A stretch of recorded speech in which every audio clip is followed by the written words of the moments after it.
Right now, though, it is time to shine the spotlight on our young ones and give advice to our parents out there. We're talking about nature deficit disorder with our parenting expert, Nikki Bush.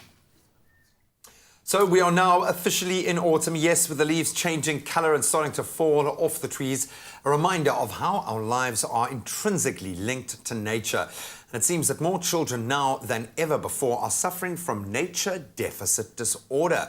This morning we're going to discuss this very interesting topic with our creative parenting expert, Nikki Bush. Nature deficit disorder. I, on an intuitive level, understand it, but what is it officially before I kind of misdiagnose? What is nature deficit disorder? Well, Graham, we live in this world of technology, and children increasingly want to be indoors because that's where all the plug points are. Yeah.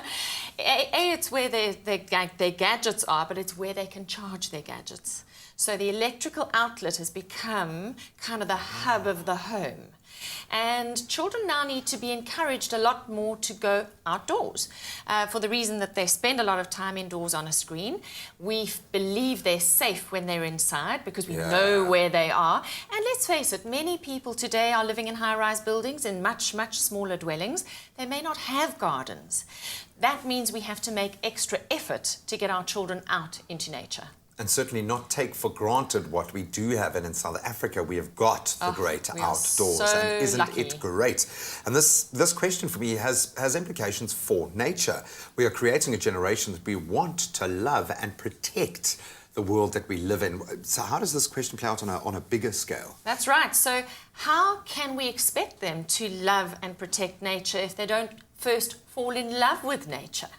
And they can't fall in love with nature and learn to respect it and connect with it if they don't have opportunities to interact with it.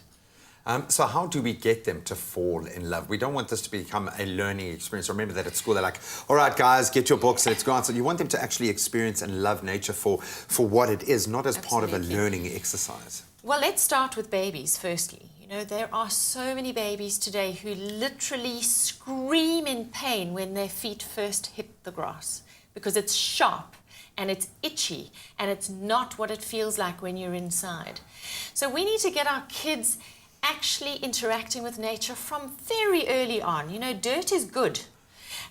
Grass and leaves and mud and stones. It's tactile. And it's tactile. Learning, so it's part of their whole sensory integration development is that they need to interact with different environments, different textures, different smells, different tastes. And if you live inside all the time, it becomes quite sterile. So get your children out from a young age and then also make a conscious effort to play games in the garden. If you happen to have a tree, please encourage kids to climb trees and even just touching the bark of a tree. It's very, very sensory. Everybody has a little koppie in their local community. Yeah, for sure. We actually have nature on our doorstep, but we don't use it because we're so busy. Oh, I absolutely love that. And it's good for your soul as it is for theirs. You know as an adult how much you get out of being in nature. And yet we seem to forget this with our children. Yes, you can help them build an immune system, but it's often where the imagination can really take flight as well. It's that sense of wonder and awe at how this universe actually operates and how things interact and interplay with each other. But as you said, it's also part of de-stressing. One of the first things I'll do when I get off my plane from being in Cape Town is... As stressful as Cape Town is, you know. Is to take, well, when you're in a rush, is to take my shoes off and go and walk on the grass and take a big deep breath and look at my garden. And it's such a pleasure and such a blessing. In fact, do that right now. Go outside and listen to the wind blowing through the trees and just take a couple of deep breaths and you'll understand what we mean. So we got some great creative ideas of how you can get your children to fall in love with nature this autumn. Get them outdoors. We'll continue our discussion with Nikki a little bit later in the show.